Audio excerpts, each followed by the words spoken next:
The following podcast is brought to you by the Arthur Miller Society. Please visit us at arthurmillersociety.net for more information. That is a $1 million idea.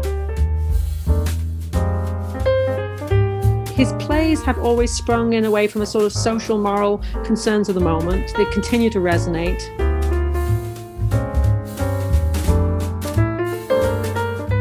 Welcome to the Arthur Miller Society podcast. My name's Kieran Leinster. For today's first episode, I'm honoured to be joined by renowned Miller scholar Sue Abbotson for a conversation about Arthur Miller's life and work. Professor Abbotson was born near Liverpool, England, and was educated on both sides of the Atlantic, receiving her PhD from the University of Connecticut. She is currently a professor of English at Rhode Island College, where she teaches a regular seminar on Arthur Miller and Tennessee Williams. Among several books, Professor Abbotson has authored A Critical Companion to Arthur Miller and A Student Companion to Arthur Miller. She has edited a collection of Miller's essays for Penguin and will be the series editor for an updated set of Methuen student guides to Miller's plays, including new volumes on the American Clock and Incident at Vichy. She is past president of the Arthur Miller Society and is currently the performance editor for the biannual Arthur Miller Journal, published through Penn State. Finally, Professor Abbotson is also the owner of an 11-year-old mutt named Hannah, who makes several eloquent interventions here. Throughout our discussion, we covered the beginnings of Professor Abbotson's interest in Miller, some of her teaching practices, Miller's heritage, his fiction, some of the ways his writing changed throughout his career, and what the future of Miller's scholarship and performance might be. I began by asking her how her teaching, in particular, has been affected by the pandemic of the last 7 months. Well, yeah, since March, pretty much I've been all online. I had to finish off my spring term classes all online, and it was quite a jarring shock to suddenly do that. But at least I knew the classes then, because we'd had half a semester with them. But we sort of finished out, and everyone pretty much stuck along. But I'm doing a mix now of teaching synchronous classes where we occasionally meet on Zoom and chat, and also some asynchronous classes where I just set work for each week, and they hand it in at the end of the week, which basically takes away my weekend. But they seem to appreciate that because they can balance the whole work school thing that a lot of the students at the college I teach are sort of trying to work through. Definitely very, very time consuming. The online teaching, you're kind of giving every student individualized feedback all the time. And that is just so time consuming in a way. But I feel as if I don't do that, they're not going to be engaged, and I'm going to lose them quicker. We use the Blackboard learning management system at the college. I know there's lots of different ones, and they all have the pros and cons. Blackboard is okay. I really like the discussion forum feature they have on that, where you can put prompts, and then you have the students contribute to the thread. So it's a very sort of interactive kind of blog kind of situation. And the challenge is to try and get the students to read each other's comments. And once you can get them to do that, it really does actually simulate a good conversation. And in some ways is even better than doing it in the classroom, because all the students have to contribute. And so those little quiet ones who wouldn't, I'll just sit quietly and not say anything, they now are speaking up in a way, because they can write and take time over think what they want to say. And so I'm actually finding some of those discussion forums really, really useful and helpful. And they definitely give me a better handle on who's getting it and who isn't in the class. A quicker, you spot that more quickly. I mean, I do miss face-to-face. The breakout room features are okay, but it's not quite the same, certainly. And there's just some classroom activities you can't emulate. I really miss having my whiteboard where I can do stuff and just show short clips and watch them with them in a way, rather than just say, well, you watch this and give some feedback on the forum. It feels more distant. Yeah, absolutely. That ability to pause the clip, to kind of even express yourself physically, mm-hmm. Get up to the screen, point at it and say, look at this, look what he's doing, or whatever. Exactly. Yeah, just one of the many things I think we miss. So to start at the very start with you and your career, what was it that first got you interested in American drama, and then following on from that, Arthur Miller as the core subjects of your study? Right. I mean, it certainly was not a straightforward path in many ways. I've always loved plays. I grew up in a family that loved plays. We went to see plays. My parents were both avid members of amateur dramatic societies, Little Theatre. My dad even did some voice work for BBC. And so I've always loved drama, but I've never really, it was a long time before I had the chance to actually study it much at college or even, the high school I went to was a very nice grammar school, and they tended just to do very traditional texts. So we did, I read all of Thomas Hardy and Jane Austen and Shakespeare, but we really didn't do anything modern at all really back then. I love Shakespeare, and of his 37 plays, so far I've seen 36 of them live. So if you hear a production of Timon of Athens, let me know. That's the missing one. We will keep you updated. Right. Occasionally, there was a production they did in England, but I just wasn't free to go see it at the time. I went to Loughborough in the early 80s as undergraduate, and I actually picked Loughborough because it was a fairly new English department, and I knew that they actually were going to be teaching more modern texts. And it was there I actually finally got to read some American literature, because a lot of colleges back then didn't even think American literature was worth the study. It was so new, But I don't recall actually teaching, or rather learning any, or being asked to read any Miller there. We mostly did novels. But through Loughborough, I was able to get a scholarship to do my MA at SUNY Brockport. So I finally was coming to American shores. It's like, oh, now I really am going to get a little bit more immersed in American literature. And I actually was able to take a course in American drama and really felt drawn to it. I think what I liked about American literature, there's a couple of things I liked about it. Firstly, it's kind of, because of its relative newness, there's still space to say something new about it. Because it hasn't been around for centuries with everyone picking away. And also there's just something about the whole American zeitgeist, this, the drive for the exceptionalism, the idea of the promised land, the American dream that turns into the American nightmare. I think that was one of my undergraduate paper titles. There's we won't go into undergraduate titles. There's a line in Look Back in Anger where he says, maybe all of our children will be American. And it's kind of similar to how you describe it. It really makes you think of that. But sorry, go on. Yeah. Coming from the sort of the class system, which feels very restricted. America at first seems very free, but then you start to realize, it's got a lot of the same problems, especially having lived here for as long as I have. But even when I took the course, and this is interesting because I was trying to think back when I took this course, and it was in the 80s on American drama. I don't think we did any Miller. And I realized it's, in the 80s, he was kind of out of favor in America. We did I remember doing a lot of Shepard and Baraka and O'Neill, and even Wilder, but I don't remember actually us doing a Miller play. We definitely did Williams. Maybe we didn't, I just forgot it. But I actually took a course on Holocaust literature as part of that MA, which really got me into the Jewish American literature aspect. But again, it was still, I ended up actually doing my dissertation on the Jewish American writer Bernard Malamud on his short stories. So I still really wasn't quite into drama. I came back to England, did my teaching degree through Bristol University, and then I taught in a boys' grammar school in Birmingham for 5 years. And that is when I got introduced to Miller, because I was teaching O and A levels, and he's all over those syllabi. And so I got to teach Crucible for O level, and I got to teach, and I actually got to teach All My Sons and A View from a Bridge, because Penguin actually, because it was so common on the A level text, actually had a volume where you could buy those in the same volume. I think I have that volume, yeah. Mm-hmm. Yeah, it's great. Yeah, that's never been published over here, but in England. And I love the way those two plays are so different, and yet they have all these commonalities.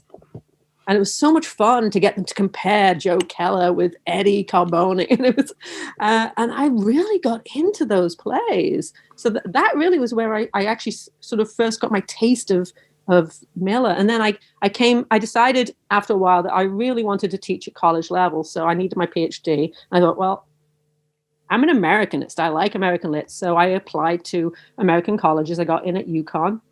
And because I was an Americanist, I got assigned Brenda Murphy as my advisor. Yeah. Oh, wow. That's extremely fortunate. Yeah, that's fantastic. Brenda Murphy obviously is one of the leading American drama critics in America. And obviously I took all her courses on drama and got really interested. And even still, I wasn't going to write on Miller. I was going to write on Holocaust drama.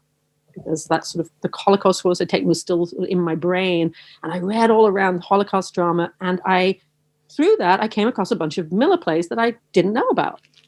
After the Fall, obviously lots of Holocaust themes. Playing for Time. Who knew he wrote a play for TV? Incident of Vichy. And I suddenly realized, this is interesting. Why didn't I know about these Miller plays? And I sort of look a little research and look at reviews and see the stuff that Brustein has been written about, and Robert Brustein, who kind of made a reputation out of hating people. and I thought, this doesn't seem fair. I think these plays are good. And I read some of his other plays, and it's like, he's pretty good. Why are they not taking any notice of these plays? And I'd reached a point in my Holocaust drama project where I realized the whole subject was too contentious, and I just did not want to get involved between the universalists and the particularists. And so I thought, maybe Miller was something I could do. And then I went to a production of August Wilson's Fences that the college was putting on. And I was reading in the program some commentary about how Fences was really just a black version of Death of a Salesman.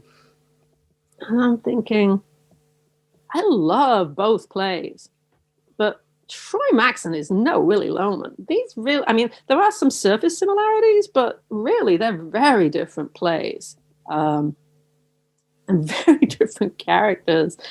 And that got me thinking, because I was thinking about the differences, but also the similarities, and this sort of evolved into what I ended up writing my dissertation on, which was a comparative study of Arthur Miller and August Wilson as postmodernists, as postmodern writers, because Brustein also hated August Wilson.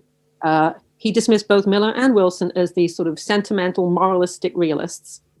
And reading Arthur Miller's work against August Wilson's work from the 80s, which Wilson had been maybe a little bit more lionized, but Miller definitely sort of ignored in America. I felt that they both had this sort of, they were both very experimental. They both, in fact, were, to me, embracing this sort of postmodernism that was being described by people like Linda Hutcheon with the irony, and the John McGann, the humanist side of postmodernism, not the sort of the Cole Jameson side of it. And that's kind of where I went. I basically had chapters where I took a Miller play and put it against a Wilson play and looked at what they were doing that was similar to what they were doing that was different, and sort of really sort of analyzing. I think the title of the thing was The Balancing Acts of Arthur Miller and August Wilson. And I was able to go right up to Broken Glass came out basically when I started writing it. And Seven Guitars came out just when I was kind of completing it. I was able to add it in to one of my later chapters, and by that, at that point, I think I was definitely a Miller scholar. And so you've been based now in the States for how long? 30 years. For 30 years, and coming from the UK, was there anything that you found particularly different, surprising, strange? Yeah, I never intended to stay in the US. I had planned to just get my doctorate and come back. Unfortunately, or fortunately, I met my future husband at UConn, and I was seduced by him and his amazing family to stay over here. Although, having said that, he loves England. He's always trying to get me to go back to England. I have made the mistake of taking him on a barge trip once, and he fell in love with the canal boats and British pubs. Do you find is that a common thing that American people love England, Britain? I think it. A lot of Americans have no idea what Britain is actually like, because if they go over, they only go to London and see a few shows, which are the same shows they could see in New York. But I think there are some, especially if they've been over and they've actually traveled a little bit, they get a sense that there's more going on, and it's definitely. The cultures are definitely different. People socialize differently. That's what I miss the most about England, is the social network that you get through the pubs, through just neighbors, just dropping in. You just drop in to see a neighbor. That doesn't really happen as much in America, it seems to me, partly because of the distances, but even in I live in a fairly tight neighborhood, but people, and we know our neighbors, but we don't drop in for a cup of tea like I would have, I always used to do in England. So that is very different. And how about the academic side of things? How did that differ from back home?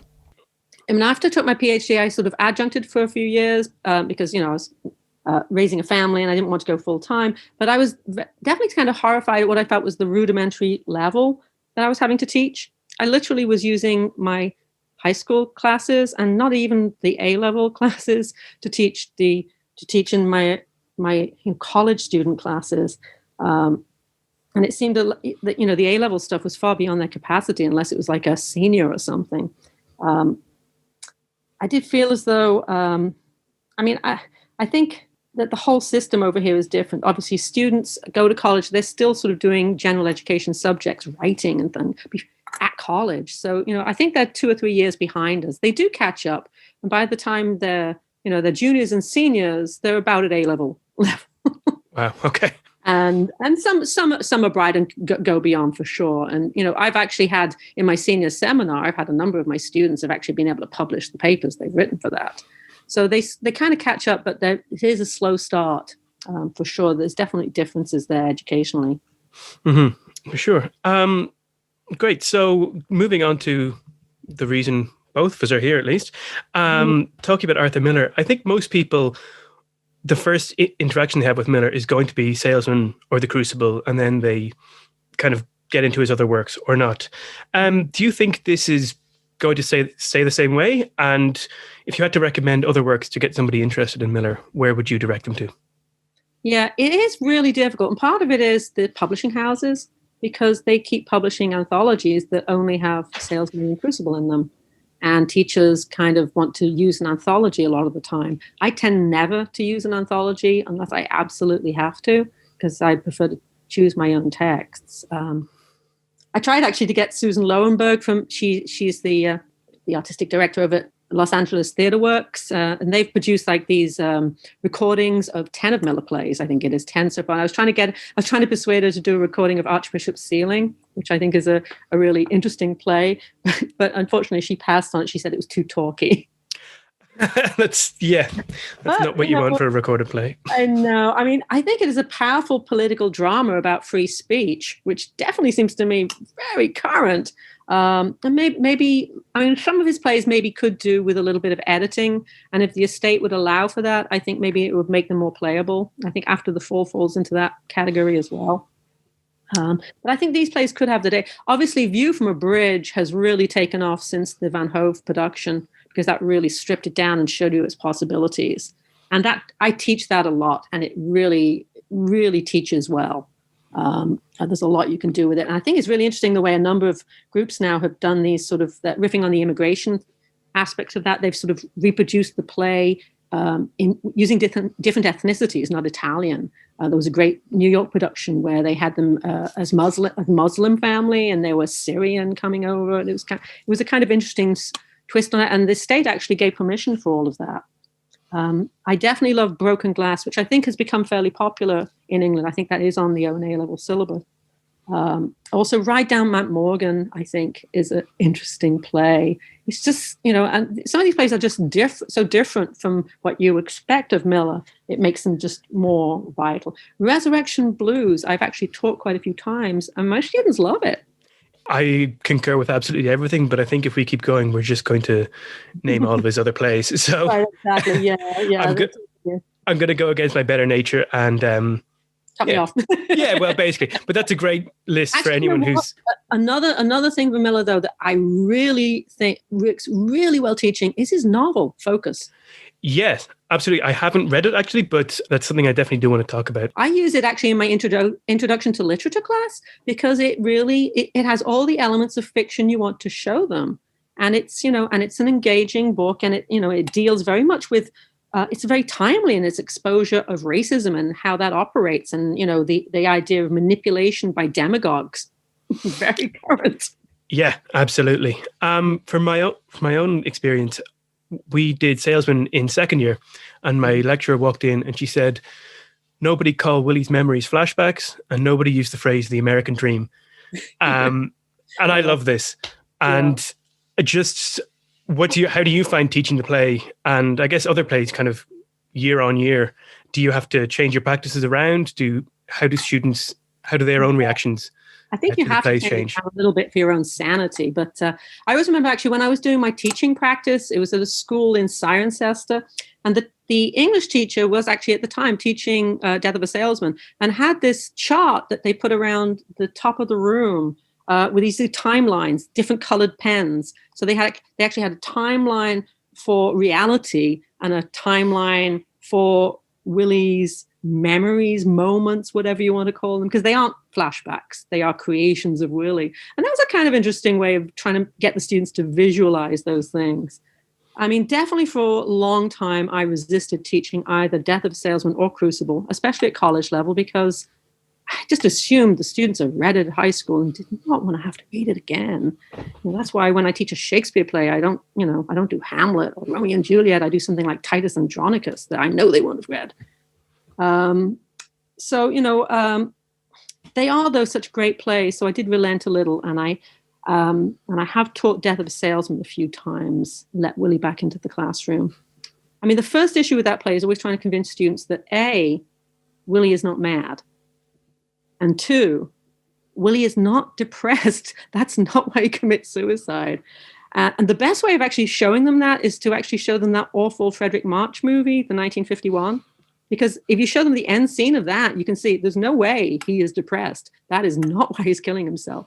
I just show the end scene. I don't show the rest because that sort of chips away at the Willie is mad thing. So I don't really want to. Don't want them to think that Willie is mad because they're not understanding the format, the structure of the play. If they think that, these are not. This is just. Miller is letting you see what's going on inside his head, as the first title of the play was. Absolutely. And do you think plays like Salesman and the Crucible, are they kind of so part of a broader cultural awareness that it's really hard for people, not even just students, but people, casual theatre goers, to approach them without having an idea of what they mean or what they symbolize? I mean, I think definitely I've seen a lot of every time I go and see another production of The Crucible, I think, why am I going to see a production of The Crucible? And every time I do, though, I'm struck by how interesting it is as I'm watching. And, a lot of theatre groups do different things with these plays. The structure of them, the way they're written is so solid.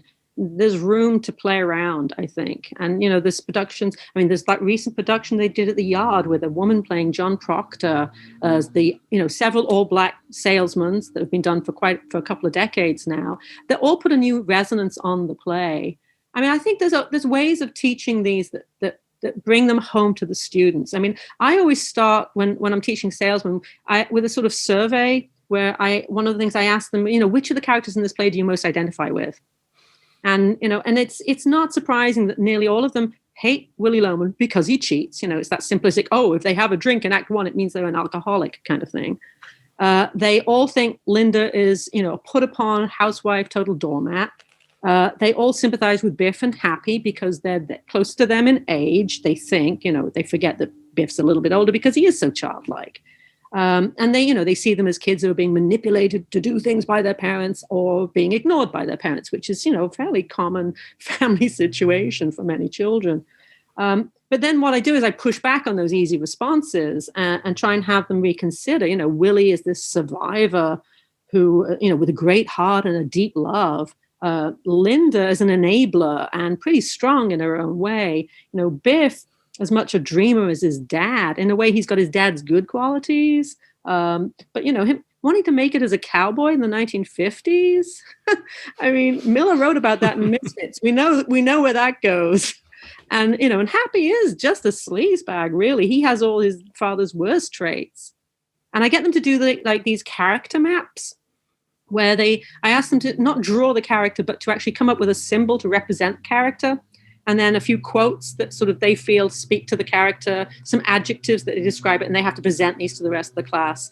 And then I started adding in things like, also describe what outfit you want them to wear, what actor you want them to want to play this role, what could be their theme song, even if they were an animal, what animal would they be?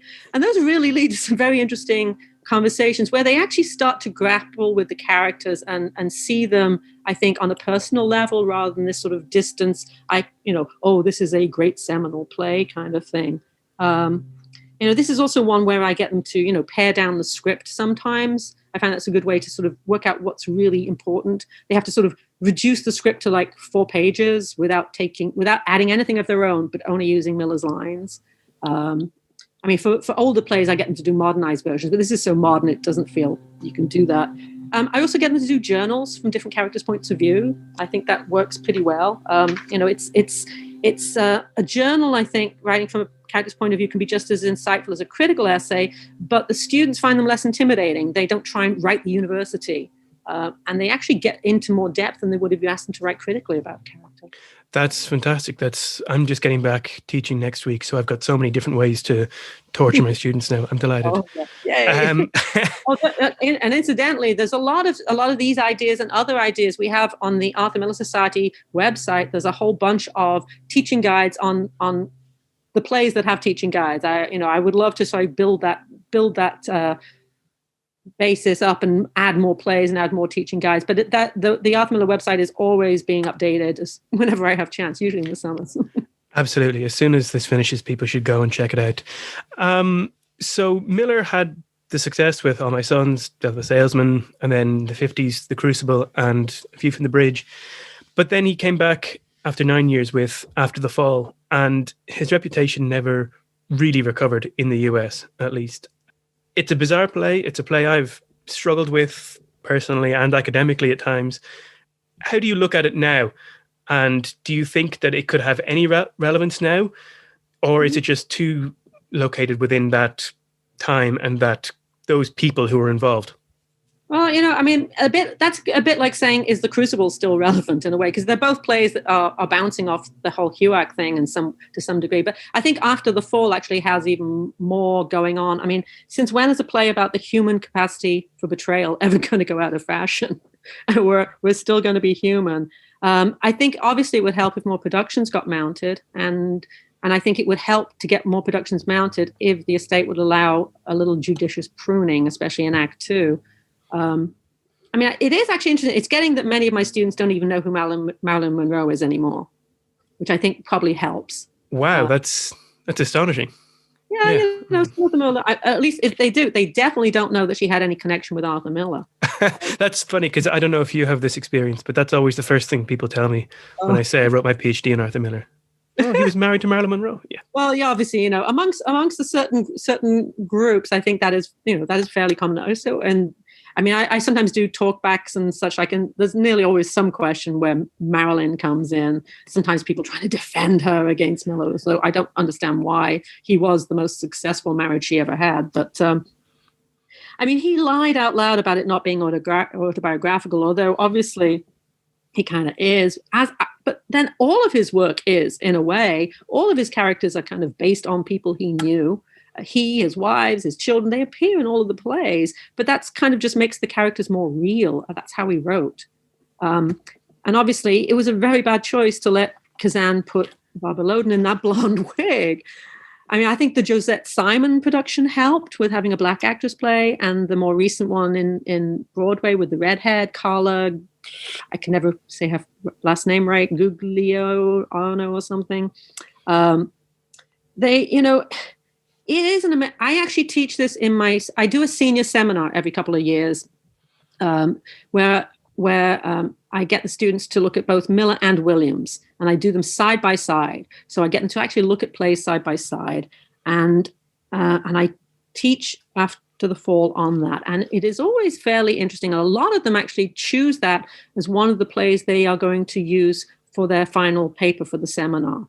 And the instructions for that is they have to pick a Miller play and not actually a play, because I do films and I do some of the fiction as well, but they have to pick a Miller text and a Williams text and write a comparative study. And a lot of them have picked After the Fall, and they've compared After the Fall to Suddenly Last Summer with the sort of the mother figures. They've compared it to Camino Real Camino Real. That's how Williams wanted it pronounced. I've never been sure on that one myself. Yeah, there's lots of bird imagery in both of them. Cat in a Hot Tin Roof. They've drawn comparisons between Brick and Quentin. Vieux Carré, because they're both very autobiographical in some ways and about writing and writers. Even recently, Small Craft Warnings, because the central character in that is Quentin. A student, actually, it's going to be coming out in this fall's issue of Arthur Miller Journal. The student who wrote that was able to get it published. And she's actually comparing the two Quentins, and through that, obviously, also comparing Williams and Miller too. It's kind of interesting. So that's maybe one way in which we can keep that play going. But I think more productions of it would help. That always does. Yes, absolutely. It's probably the Miller play I would like to see produced most. And one of the really strange things about that is the fact that Kazan directed it in 1964. And it seems that after that, I'm not aware of it. Did they have any sort of relationship, any contact after that? Did Miller watch? That, they kind of been like brothers almost, yeah. And then, of course, it all fell apart with the whole HUAC debacle as Kazan named names. It was actually... it's interesting. They actually just recently did a sort of a play reading, a new play called Ruination. That's I think, obviously it's got, hopefully at some point it will actually be produced. Who knows with COVID at the moment? Most of the theaters here are closed down. Some till pretty much closed their whole season. So some of them are thinking they may open 2021 fall. Some are even looking at 2022. So I have no idea when we're going to get theater back. But this was kind of this play actually. It was about Kazan and his naming names and what happened. And it has a whole section in the play with his discussions with Arthur Miller over what's happening. They actually, in the play reading, they had Paul Giamatti play Kazan and Corey Stoll play Miller. There's actually going to be a review of it in the Spring Arthur Miller Journal. One of our stellar Miller scholars, Josh Polster, was able to watch the Zoom play reading of that. But yeah, it's I mean, I always wondered just about after the fall, didn't Kazan know that Mickey was him? Yeah, I was going this. I know neither he nor Miller has ever. I've never seen any of them either mention it in anything they've written. Nothing about him directing that play seems to make any sense. Yeah, because Mickey's not a very sympathetic character. No, maybe it was. I don't know. I honestly think that must have just been such a disaster for everyone involved. I don't know what they were thinking. I mean, they obviously did not work together after the fall. Partly was because, Miller actually wasn't working much on Broadway at all. He had the price at the end of the 60s. And then after that, he was lucky to find a theater. He was, opening stuff at the Williamstown Theatre Festival, opening stuff in England even. He sort of really went out of fashion. As Terry Otten sort of suggested, it was, because of his portrayal of Marilyn Monroe in After the Fall that people resented. And so he got sort of persona non grata. But I do know that when Kazan was given the Lifetime Oscar in 1999, Miller actually wrote in his defense, because there was some controversy as to whether or not they should give it to him. Even at the ceremony, people sat in silence and refused to applaud. But Miller actually wrote in Kazan's defense at that time saying that he fully deserved this Oscar for the body of his work. So I assume they're passing friends, but I definitely never worked again. Show some capacity to forgive. And what do you think of the idea that Lyman Felt in The Ride Down Mount Morgan is based on Kazan in some ways? Kind of socially liberal, good progressive political guy, but with this avaricious hunger for female attention.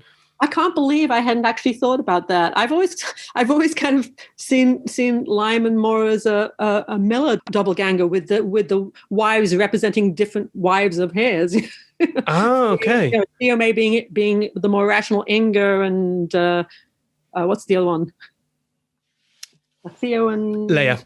Leia, right? Leia maybe being sort of the more exciting Marilyn, perhaps. Well, I have to confess that's Christopher Bixby's idea. So I can't take... It makes sense. I mean, the thing is, I think Miller's characters are, as I said before, that they tend to be drawn very much from his experiences, life experiences, and they tend to be a mix of people. And I think probably I think it's very likely there are elements of Kazan in that character. That the egotism, the I can have it all kind of personality. If you read Kazan's A Life, you can you definitely get that sense of the guy. And it's interesting that the line. I mean, Ride Down My Morgan is another play that's problematic in its performance. I mean, I saw it when it first was produced up at Williamstown with F. Murray Abrams playing Lyman, and he was amazing. And I didn't get to see the Broadway productions with Patrick Stewart, but everyone who did told me they were disappointed in it. They didn't like the way Stewart played the role. So it's really hard to know whether or not we're supposed to sympathize with Lyman. I've been studying that play on and off for 7 years, and I still haven't fully made up my mind. But maybe one day if I see it, I will. And there's different printed versions of it. Yes. Uses as even more, just like there were of Broken Glass, and Broken Glass is another one. And it seems like in these later plays, it wasn't. Things aren't so cut and dry. Not even. I think even the earlier plays aren't cut and dry, but in the later plays, they're even more ambiguous in terms of where are we supposed to channel our sympathies here, which is something I think we always do when we want to respond to a piece of drama, even if we're being told not to. Yeah, absolutely. Just you mentioned the price in there, and with your interest and background in Jewish and Holocaust literature, it's striking that it takes him that long until 1968 to write an explicitly Jewish character in Solomon the Furniture Dealer. What do you think this says about Miller's relationship with his heritage? Well, I mean, you mentioned Chris Bixby before. I mean, he's written a great piece on Miller and his relationship to Jewishness, and it has kind of been an issue because he's been critiqued for this, but I think unfairly so. I mean, his early plays, his student plays were all very, semi-autobiographical about his dad's business and whatever, him and his brother Kermit. And they were very Jewish, I think. And, when he sent off his rewrite of Honors at Dawn to the publishers in New York, it was literally sent back saying, it's too Jewish. We can't put it on. We have one Jewish play on Broadway this year. And these are Jewish producers too, I should say. But they're saying, we can't do it. And so his next two plays, those first two plays he has on Broadway are deliberately set in the Midwest. So they can't be accused of being Jewish. Man Who Had All the Luck, All My Sons. But then Death of a Salesman, come on, Willie Loman's Jewish. He's based on his Uncle Manny, and the way he talks, he's definitely Jewish, which is why it made such a great Yiddish production. But it can certainly be, the Dustin Hoffman version can certainly be sound more Jewish, say, than the Lee J. Cobb or someone else. That's true. And he's also, at that time, the plays might not be overtly Jewish, but his short stories, he's writing about Jewish themes in all of his fiction from Focus 1945 onwards. He's writing stories about a kid wanting to go with his parents to synagogue for Rosh Hashanah. And it's like, of course he's not trying to hide from his Jewish heritage. He was bar mitzvahed. He is definitely a secular Jew. He didn't pursue, he didn't continue to go to temple. But I think those who say he shied away from his Jewish heritage, I think are surely ignorant. I mean, I would argue his actual whole philosophy, his morality is so Jewish to me. I mean, I'm sitting there in temple listening to, the liturgy for Rosh Hashanah and the language of it. It's like, that's what Miller's talking about in his plays, about owning up to your guilt, for not just for yourself, but the entire community, and trying to be better. That's what Judaism is all about. And I think, just as, like Toni Morrison hated being known as a black writer or as a female writer, Miller didn't want to be known as a Jewish writer. And, he wanted to be, like she did, seen as a good writer. And I think, Rebecca Miller gets it right in that wonderful documentary she put out a couple of years back, Arthur Miller, writer. That's always what he wanted to be. I think everything, in a way, he made a lot of sacrifices to do that, to be a writer. I mean, that's partly, I think, why his first marriage fell apart. He went to Michigan initially to study journalism. And that, I think, was because he always wanted his writing to make a difference, to say something. but he needed funds to stay enrolled. And so he had to win one of the Avery Hopwood Awards. And for some unaccountable reason, and he himself isn't clear about why he did it, he decided to write a play. He'd never tried that before, but he wrote a play. And I'd say it was fate, only Miller didn't believe in fate. But No. he decided to write a play and he won the award. And then he signs up to study, to study literature instead and moves away. They even had a nonfiction category. He could have written an essay, but he wrote a play. Oh, I didn't know that. And talking about the insecurity around the theatre season, over the last 7 months or so, the opportunities have effectively disappeared to go to the live theatre. How do you find reading plays as compared to seeing them performed? I always have to convince my students that reading plays is worth it and valuable and brilliant. And I like to try to use the Edward Albee essay with them. But what's your take on reading as a you really replacement? have to teach them. You have to teach them how to read a play. That's part of it, because they always, especially a modern play, they want to just skim through anything that's in italics. They don't think it's important. Just read the lines, and it's like, no, slow down. So you have to do that a little bit, especially if they don't go see plays as well, because it's very hard to translate what they're seeing on the page to that production that is going to come out of this. So I think while it is very valuable to read the play, they also need to see how that translates. So I'll often have them actually have their script out and have them look at the script while they're watching a scene and looking to see how that. And I have them sometimes do that and actually note the differences. What is it, what's going on in the actual script here, and what is this production doing? How has it changed it? What are they doing that makes it feel as though this is saying something slightly different from what you're reading in this text? And I think that allows them to maybe helps them to better be able to understand reading the play itself. That's a fantastic idea, and it's one you can set now for an assignment with a YouTube clip or. Indeed, I am doing it. I'm actually a really good one to do it on is All My Sons, the old version with Burt Lancaster, because they make some crazy changes and it really alters. The whole ending is totally different with Kate seeing the couple off for a nice happy Hollywood ending, and it's like that's not what Miller wrote. No, that's definitely not the play, or certainly not as I've ever read it. So then after the price, Miller kind of effectively disappears from accounts of American theatre and culture. His plays get kind of footnoted almost. But it strikes me that he was far more in tune with what was going on than people normally think. I was watching an interview he did in 1999 recently, and he suggests that the then apparent economic boom is kind of false and illusory, and it's really, there's this fear and insecurity in the country. And just the fact that this is such a common theme in contemporary popular culture, all those disaster movies of the 1990s, for example, to me that suggests that he was really in tune with what was going on. So I just wonder what you thought of that. Yeah, beginning of the 90s, he writes The Last Yankee, where the metaphor is basically, this country is so crazy, you should be in an insane asylum. I think, obviously it wasn't deliberate that he slipped out of the mainstream theater culture. He was, he was, a damaged, portraying Marilyn in that way as a damaged icon, was not forgivable for a long time. And, he was definitely eviscerated over that.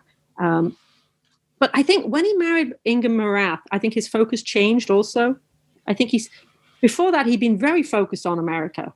But through her, because she's more cosmopolitan, because she's European, he starts to become, I think, more global in his interests and his thoughts. This is when he becomes, the president of Penn, and he's traveling to Cuba and Russia and Venezuela and having all these other experiences, getting involved in, criminal cases in Connecticut and helping people out, going as the Democratic representative to the 1968 Democratic convention. I think this also helped a lot of his, taking salesmen to Beijing. Things like that. It definitely opens it up. And I think Hoffman's amazing revival of Salesman also started to, in the mid-'80s, started to revive his reputation in America too, albeit still very much focused on the big four rather than his whole oeuvre. And they weren't still weren't paying attention to his more recent plays. But those more recent plays were definitely speaking to their times. They are, those things, the thing. I mean, the prize does have its roots in Vietnam, even though it never mentions them. And, creation of the world, it's a goofy biblical story, but it's another stab in the heart of the fake American dream. American clock, Archbishop's ceiling are sort of looking at the rapacious, politically corrupt, dangerous 1980s. Mr. Peters' connections, Last Yankee, I say, are sort of these sensitive portrayals of sanity and old age in a country that's growing increasingly schizophrenic. And then you've got Resurrection Blues, which is just unlike anything he's ever written. And I think if you had published that under the name of an author half his age, I think it would have been a smash. I agree. I think, I very strongly think it's because it was Miller writing it that it does not have the production it needs. Apparently they did a read through with with Nathan Lane and Louise Dreyfus that was hilarious. Yeah, he's the perfect. He played Felix, I'm assuming. Yeah. Yeah, he's the perfect character, perfect actor to play that character.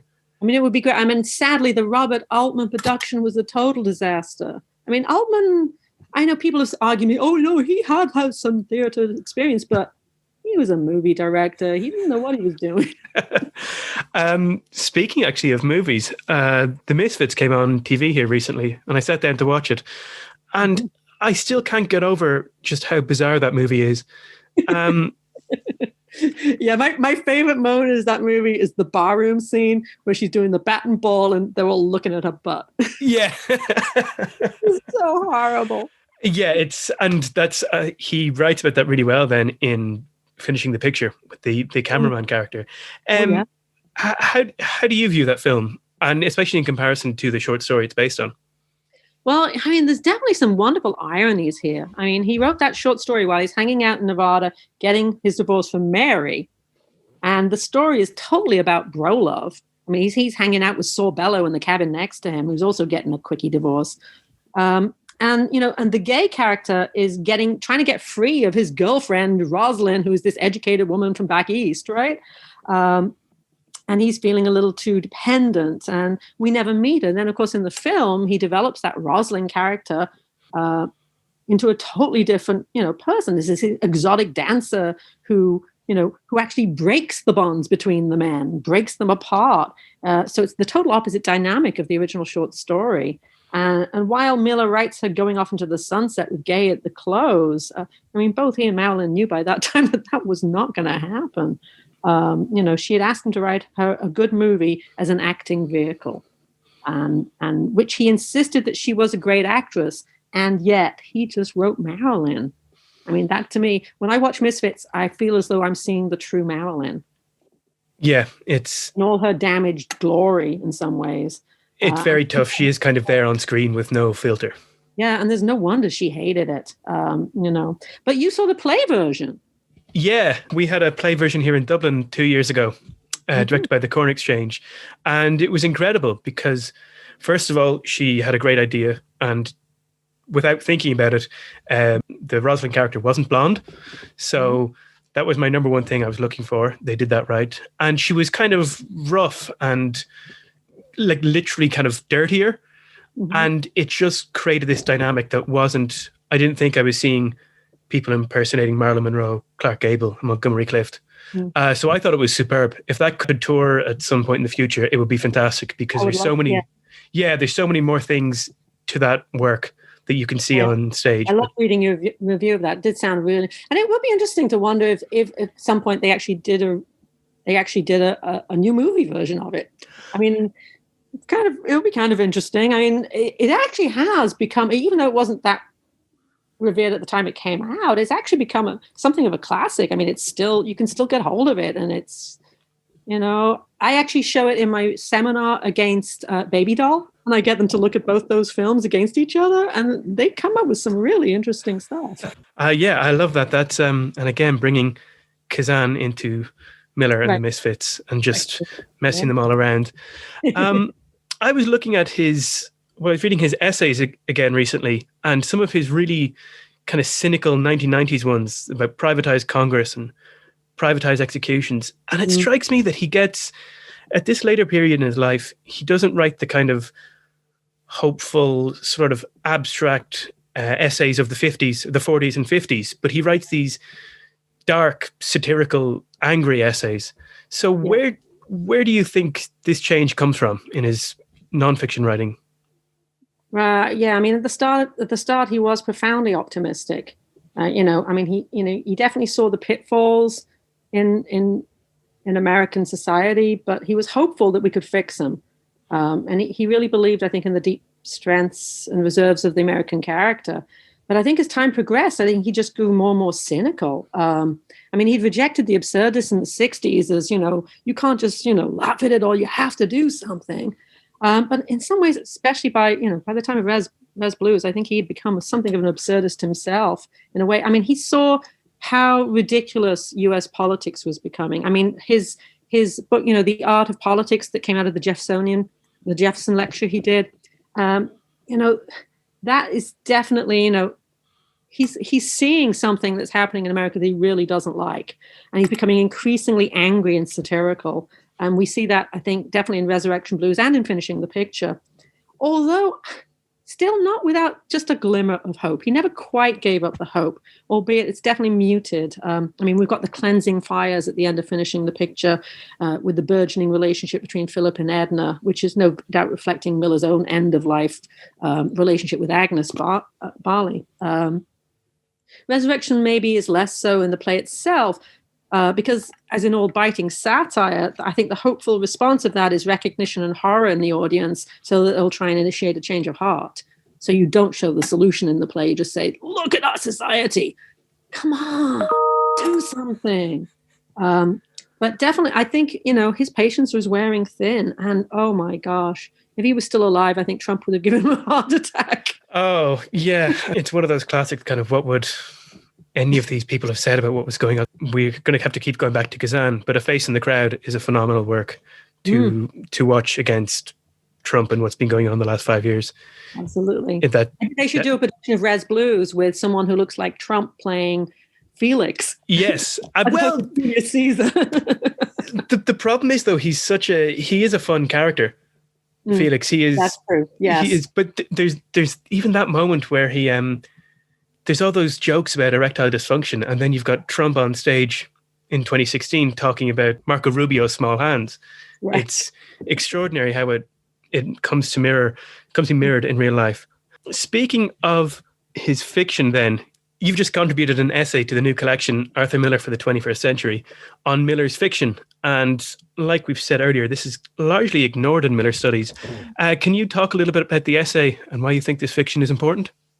Yeah, I've always been surprised that not more has been done with his short fiction, especially. People have been all over Tennessee Williams and how his stories resonate in his plays, but not Miller, although there are some truly interesting connections. Just like Williams, Miller often tries out an idea for a character in the stories first, and that can provide, I think, a great insight when it's brought to bear. So in the essay, I actually try and look at the stories alongside the plays he's working on around the same time to show how some of these characters connect. I don't do it full justice. Someone could write a whole book on this, I think. There are also a bunch of unpublished stories at the Ransom Center. Recently the Harry Ransom Center at the University of Texas in Austin has now got all of Miller's, well, not all, but most of Miller's manuscripts and papers and such like, and have even cataloged them now. And not all of them are going to be open to the public. Some of the more private stuff they're going to hold, sadly, until I think 2047 for some reason. And you've also written about his humor in his writing. And we've kind of touched on this before. People think he's this staunch, sturdy, dry, serious, humorless moralist. I don't think there's many Miller scholars who will recognize that description. But can you talk a little bit about where you see the humor in this plays? It's always struck me how much an audience actually laughs during a Miller play. If you're sitting in the audience, even the tragedies, there are comedic moments and we laugh. But when he aims for comedy up front, people seem to act horrified and non-comprehending. And I think what it is they want a writer of his stature to have something like the erudite wit of an Oscar Wilde or a Tom Stoppard, or at least the sort of gentle earnestness of a Neil Simon. But this isn't what you're going to get from a guy who declared he wanted to write tragedy for the common man. Of course he's going to do the same for his comedies. He's going to write comedies for the common man. And, and the common man likes silly sex jokes and things about poop and penises. Let's face it. You go into a class of students and say penis and they all giggle. That's what Miller delivers. And it's, in many ways, it's closer. I think it's closer to the Greek and the Roman comedies in a sense, as it is determinedly satiric, which is why I think it's more of the later plays tend towards that. When you're expecting Miller to be showing sort of scenes of sort of sympathetic, misguided, but well-meaning, struggling protagonists, you're just not going to get it in a satire. And that's not what he's doing in plays like Creation of the World, Ride Down McMorcan, Res Blues.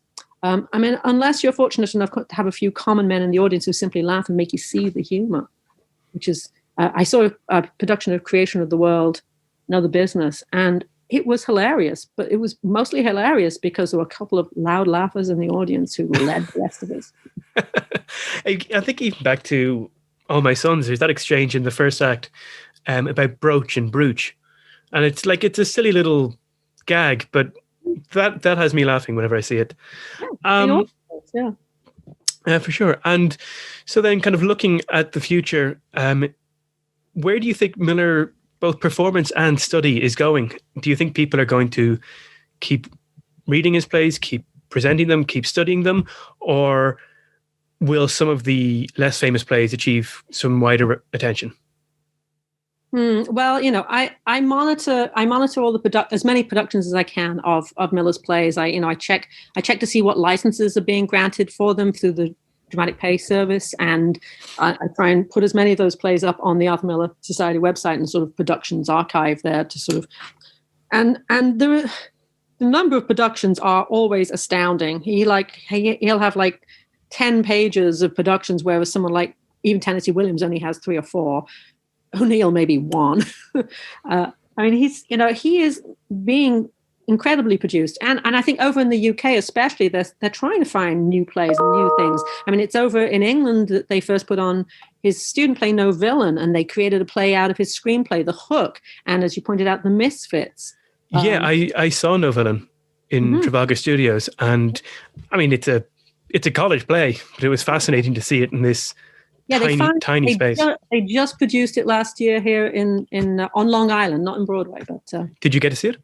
I didn't. But Steve Marino did, and I think he reviewed it for the Arthur Miller Journal. I love all these plugs. It's it's fantastic. And why do you think that is, though? That Miller, out of we've talked about Williams, O'Neill, you could throw Albee and Shepard in there as well. Hellman. Why do you think that Miller is the one who just has this huge international reputation out of all American playwrights? I think it's because his plays do have that sort of universal aspect. They are, he addresses real issues with real people in real situations that transcend just being American in some ways. I think Williams is incredibly American, and it's hard to escape that. And I think his plays are wonderful and poetic, but they're also very narrow in their scope. Whereas,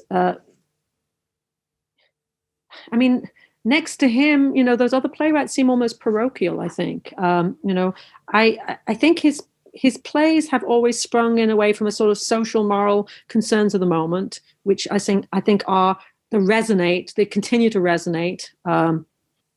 Dehumanizing capitalism, remains more relevant than self-loathing homosexuality.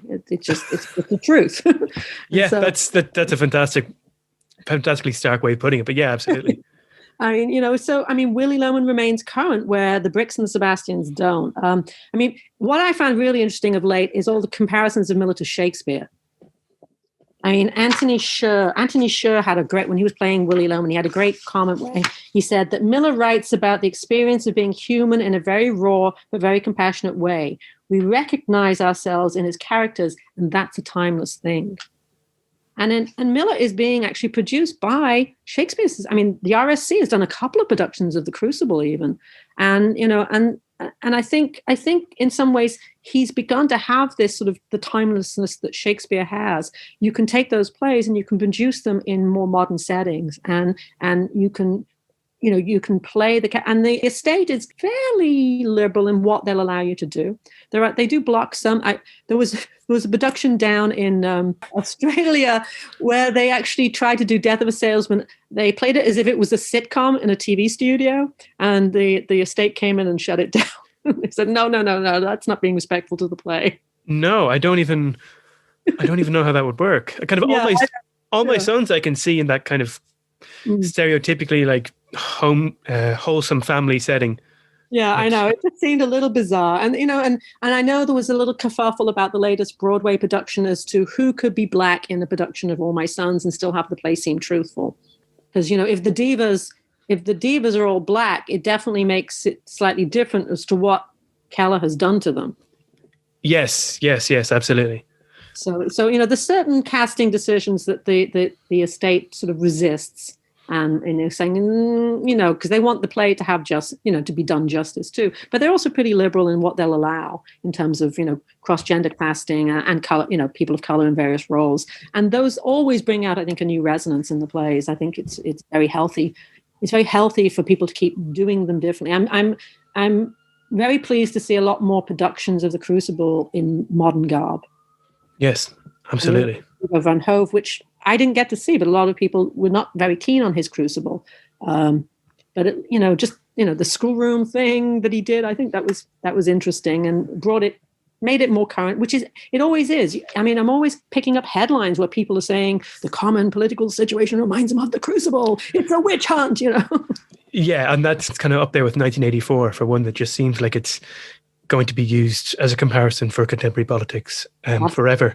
And just with your own unique transatlantic perspective, what do you think, is there anything especially about the UK that makes Miller so well received there in the last 40 years or so? Or is it simply the fact of the common language? I think it's also part of I think there's, I don't know, I hate that. I think maybe there's a stronger theatre culture in England. And I think maybe just his plays are more appreciated from that level. I mean, he has produced a lot over here for sure, but I think just in England, they just take him more seriously as a playwright. Do you think England takes playwrights more seriously than America does? Yeah, I do. I think they recognize that playwright. I mean, I'm currently teaching a seminar which I call Shock Therapy Drama as Action. And in it, I'm trying to sort of get the students to understand the way in which plays can really shake things up and cause change in society. And we're going to, we're looking at a variety of shocking plays from the past up to the current. And I'm going to end up having them write their own agitprop plays. Oh, fantastic. On situations in the current environment that I'm afraid they're all going to write about the coronavirus and wearing masks, but yeah, but it's just this understanding that plays are important. I mean, I think I definitely feel when I go to the theatre in England, the audiences are younger.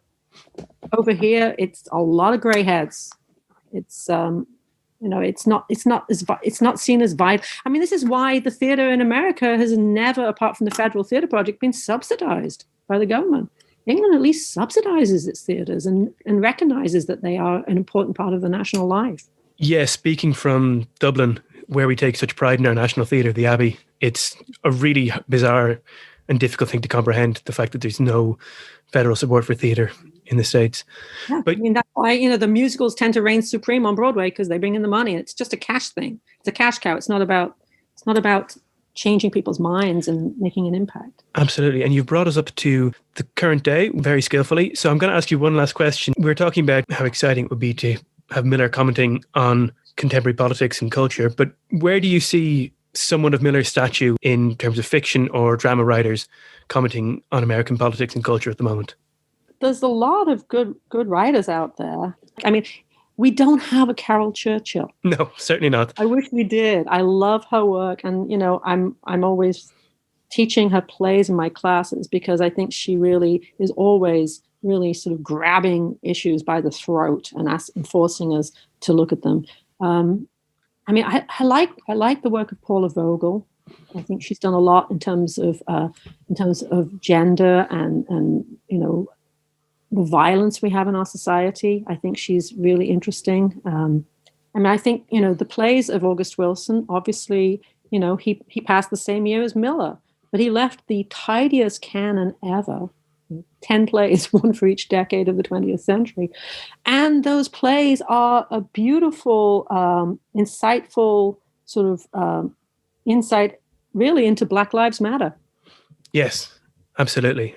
I was reading Franzen's novel, Freedom, the one after the corrections, recently, and it just reminded me of the Gore Vidal quote. He said that novels nowadays are all about why the third marriage failed and why I didn't get tenure at Ann Arbor. Do you think there's been this decrease in importance of fiction and drama in the last 30, 40, 50 years or so? I don't know. It's hard to say because, obviously I'm in a university environment where all my friends read books. My family reads books. My kids don't read nearly as many books as I wish they did. But they read probably more than other people's kids do. I'm constantly reading, and I get hold of an author, and I sort of think this author is great. I just have to read everything they ever wrote. I just finished David Mitchell's latest, The Utopia Avenue. Loved it. And now I'm because of the whole Handmaid's Tale, I'm getting back into all the Margaret Atwood and reading all of her stuff. I realized this. I think it's a British series, the Hogarth Press series, where they're getting well-known writers to write a modernized version of each of Shakespeare's plays. Because Margaret Atwood did Hagseed, which is her version of The Tempest, and it's amazing. And I suddenly realized, this is a series, because I'd read the Howard Jacobson one that was riffing off Merchant of Venice, which was also very good. And I've got to look out. I've got to now look and see what other ones have been written in that series. Yeah. But this is all very insular. This is me, I suppose. It's not really. I think people read. There's a lot of book groups. You see, all the libraries have their own little book groups, and people are reading. I think maybe the middle-aged, older generation. I'm worried about the younger generation, how much they read.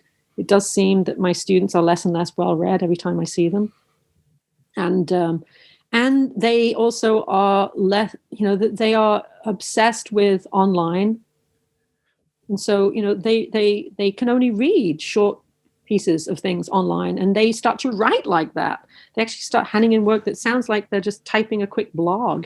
It's yeah, in my experience as well, they've been very kind of cinematically oriented, which can be useful up to a point when you're teaching. Yeah. But I try and include visual elements sometimes in what I'm teaching, such as when I do the character maps, it's a more visual aspect of it, and deal with things like that, and ask them to visualize things in certain ways. But there's definitely a change. There is a change. I'm not sure where it's going, how fading it will be, but people are still writing great stuff. Hopefully it won't be lost. Hopefully it won't go out of print. Yeah, absolutely. And I think that's a pretty good place to leave it. So, Sue, thank you very much. Oh, thanks, Kieran. Been a pleasure. So that was my conversation with Sue Abbotson. I hope you enjoyed it. Follow the Arthur Miller Society on Facebook and Twitter, and look out for the upcoming fall edition of the Arthur Miller Journal. Listen to the podcast on Buzzsprout, or Google us to find the player that suits you best. I'd like to thank the Arthur Miller Society, as well as Ambika Singh, who's joining me for the next episode, for all their help. My name's Kieran Leinster. Thanks for listening, and I'll speak to you again soon.